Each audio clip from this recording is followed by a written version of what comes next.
Yo, what's up? I'm a little bit late to showcase Counter Sonica because I slept the whole day, but yeah, this is my team. My best is 12.9 million. My first team is running CJ. If you don't have a CJ, you can run Dona, and actually someone in my friends list has already tested Dona. My Changji is on speed build. You can also go with 0 speed, but with 0 speed you would need to run Era. And my TA is on relief set. I don't want her to be on the astral set because if she procs the astral set, she might actually die if she takes too many turns, so that's why I have her on the relief set. And my Fatum Sisters is on ocean waves with a bit of accuracy as well, and also max skilled up. My Catherine is on astral. She's the only one that you can run astral consistently because if she procs an astral, she's not gonna die because she's gonna cleanse, right? The rest of the team, if they proc an astral, they might actually die. And my Brewster right here, my guildmate told me that the AP erasure was upon a crit. I didn't even notice this. So previously my Brewster was plus 15 crit rate or something. He had no crit rate at all, and I went everything onto speed. The reason why you want Brewster here is because he provides the consistent defense down, which is very important, and also the AP erasure, and because the amount of turns that he takes, right? The amount of turns that he takes, and because of the AP erasure and the defense down, makes him a very good candidate for team 1. You don't need to build him with any damage because in team 1, the only one that's doing any form of damage is your defense scaling unit. Brewster is not going to be doing any damage because he gets damage reduced, and or was it Sonica that takes less damage or something like that. So you just want to pump him the most speed, some accuracy, and at least plus 70% crit rate. You don't need any attack, you don't need any crit damage. Team 1, you can actually, like I said, if you don't have a Changji, you can use Dona or Max skilled out, and it's actually better. In my friends list, someone he has already tested out that Dona with max skilled up is actually better. Yeah, there he is. That's his first team running Koharu because she does have a defense break and a seer, which is very good. But the only problem with this first team is that there's no consistent defense breaker because Koharu is only 50% and it's a one hit, which is why it's a little bit of RNG. But this first team is exceptionally good because Dona or max skilled up with the Thunder set actually does insane amount of damage as well. If you're not running a slow defense-based DPS, then you don't need to run Era. I'll tell you why in a bit why I don't run Era. My team 2 has Yun Chuan with the counter set this time, and Thunder set. Embla, very slow. This time I'm using relief set because I have Li Guang here to spam the S1. She is built pretty fast, and DPS set as well. Ahmed is on the Astro, so I can spam S1 as much as possible. And this time I'm using Dahlia because Dahlia has, it's very important that you run an AP pusher in Sonica because Sonica just, you want that small window when Sonica resets your ability, you want that AP push. Without AP push, sometimes when Sonica goes into that mode where she resets all of your skills, your DPS doesn't even get a turn. So that's why AP push is very good in Sonica. And last team, I have Falken. Once again, Falken is here because you want to deal as much damage as possible early on. So when Sonica ramps up, Falken's Eye of Forest debuff will then proc and then do the rest of the damage, which is why it's super good. And I have him on the Harmony set. This set is very good on him because whenever he procs his passive of counter attacking with the Falconer, you actually refresh this thing. And you want him to be tanky as well because he's going to be single hitting, which means Sonica will do more damage to him. And Lu Yi is on Astral this time with the counter set. I'm running Sally here for the cleanse. My team 3 is a bit iffy because Sally, when you have her max skilled up on the S3, she will most likely use this skill more than she will use the S2.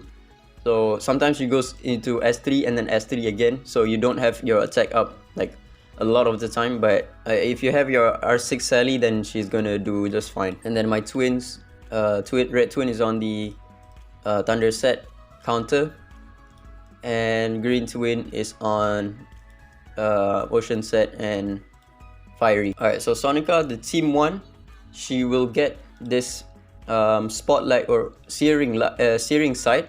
Each stack reduces damage taken by 1%, if I'm not mistaken, up to a max of 25 stacks. So the one way that you can reduce the amount that she gets this searing sight is by reducing this counter, this broken tracks counter. When this counter goes to 0, she will then transform.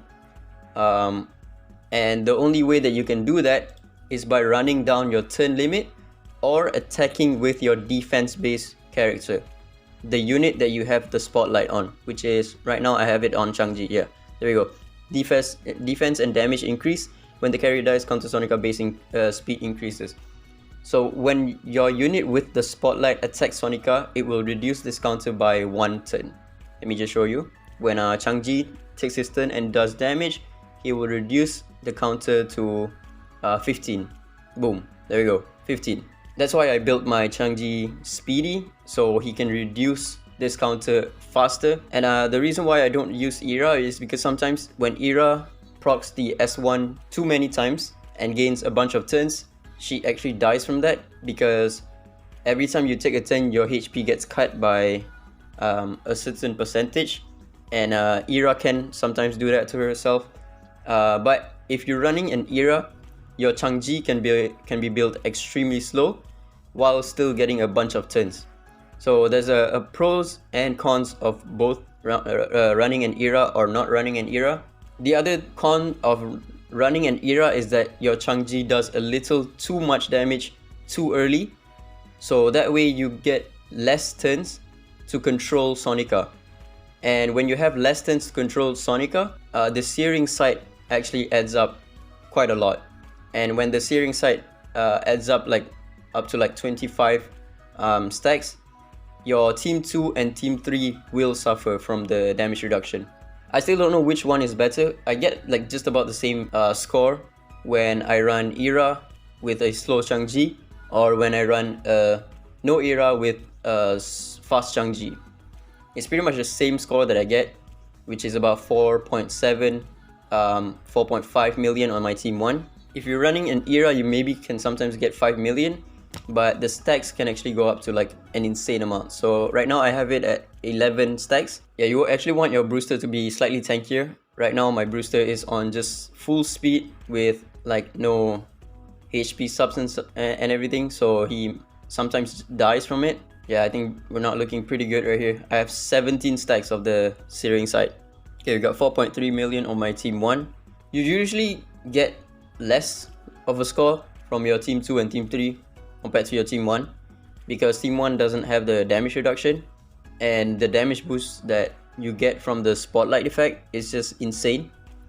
So usually you get like a higher score in your team 1 than you get from team 2 or team 3. My team 2, it gets about like 4.2, 4.3 million, I think, somewhere in that ballpark. But it's a lot of RNG, because the only defense breaker I have in this team is M-Blast S3. Without M-Blast S3, I wouldn't have any damage reduction, defense break, and my DPS tanks heavily. But it's less of an RNG in Sonica than it is on Dark Starlord or Forbiter if you're running Embla as your sole defense breaker. And that's because Sonica does reset your skills whenever she enters this phase. Sonica does put like some debuffs on you, like the buff block debuff, but because I have Embla, she can cleanse some of the debuffs, which is very helpful sometimes if my ally attacks onto the enemy with the corrupted seed. Also, if you want to know whether you should run Astral Embla or Relief Embla, it depends entirely on your team. If, let's say for my team for example, right, I have Ahmed on the Astral set, which means he's going to be spamming the S1 quite a fair bit, and I have Li Guang on the Speed set, which means she can spam her S1 more than often, and she also gains AP from her S1. And Yun Chuan only has 2 skills, so she's also going to be spamming the S1, which means Relief Embla will most likely be better than Astral Embla. If your team is not spamming that many S1, then you're going with Astral Embla. Alright, not too good. We only hit 8.3 million, which is I think about 3 point somewhere around 4 million, which is okay, not too bad. It's also not too good though. And yeah, my team 3, I have my Falken. Falken is super good because you can extend debuffs on this boss, which means your Eye of Horus debuff will hold off doing damage, which means Sonica will not enter enrage modes, it will not ramp up as quickly as, you know, not running Falken. As you can see, my Falken did a counter with his S3 and proc the Harmony set. So units that you want to build with the Harmony set that works just like Falken is like Ollie. Ollie, when he procs his passive, Law of Duat, he counters with the S3, so he will proc the Harmony set once again. And yeah, the reason why you want to build your Falken with defense stats instead of crit damage, attack, and speed or something like that is because he does single hits. If you're doing single hits, she will do your damage taken will be determined by the amount of hits that you do during her AFK phase. So if you only did like 1 hit, then she's going to do, I think it was 3 hits onto you. And if you do like 4 hits, then you will not receive any damage on the following turn, which is why Falken needs to be built tanky instead of DPS build. Alright, this one is not looking too good. We only scored, I think it's maybe reaching 12 million. But yeah, 10.9. My red twin died early. Yep, 10.97. Once again, team 1, Ggez is the only one going to do the damage. Brewster, he's only at 113 or yeah, 130k. Yeah, the twins died early, which is why red twin only did 700,000. Should be doing more damage than that, but it's whatever. Alright, this time I'm gonna show you Era on the team. I do have 2 teams that I try to run, see if the other one works better or not. But yeah, this one is with Era. And yeah, this is my previous Brewster. Look at that. Look at his crit rate. Plus 25. And the only thing that I changed is the crit rate piece. I give him crit rate piece instead of crit damage piece. There we go. Now he's at plus 83%. This time I'm running Ggez with no speed, with the Thor set and fiery set, just to get his crit rate up slightly higher. And yeah, no speed, but I'm running Era instead. And I have Era on the wind set. If you proc way too many S1 of granting 1 turn, she might actually die herself. That sometimes is a problem that you can face. Let's do a few blitz and then we'll see how it goes. Alright, there we go, 12 million. Let's take a look at the damage. Unfortunately, you can only see the team 3 damage. So we got a pretty good RNG with the team 3. Embla doing 1.6 million and Yunchuan doing 1.2 million. I think Yunchuan might have died early right there. But yeah, we'll try one more blitz and then one more blitz with the other team again. Actually want to see the team 2's damage, so I'll do it like that. Yeah, again, it's a lot of RNG. This time we only scored 11.7, maybe because Ggez did a little bit too much damage, so my team 2 and team 3 actually suffered from the damage loss. But we'll see if I swap out to the other team and then I'll do a few Nexus crystals refresh. Okay, let's see. Maybe I'll do two refresh. Yeah, 11.7. It's about the same if you run Era or if you run TA with fast ETH. Oh, okay, 12.8 million. All right. But yeah, you need to try and see what team 1 works for you. If you don't have a CJ, then run Donar, and if you have an R2 TA, you can probably run her. If you don't want to run Era, or if you don't have an R2 TA, then you can run Era with a slow Ggez or Donar. If you want to see what my current all teams currently is, this oops. Okay, this is my Sonica team. My Forbidden team is down here. This one, custom 5. This is my current Forbiter team. And my Dark Starlord, I think, yeah, I also tried Falken in Dark Starlord, but it wasn't working all that much. My current Dark Starlord is between this or this. I might need to swap out Ggez using another set instead of an Astral set. Astral set, he just takes way too many turns, because in Dark Starlord you only get 70 turns for Team 2 or Team 3. But yeah, that's about it. Ciao.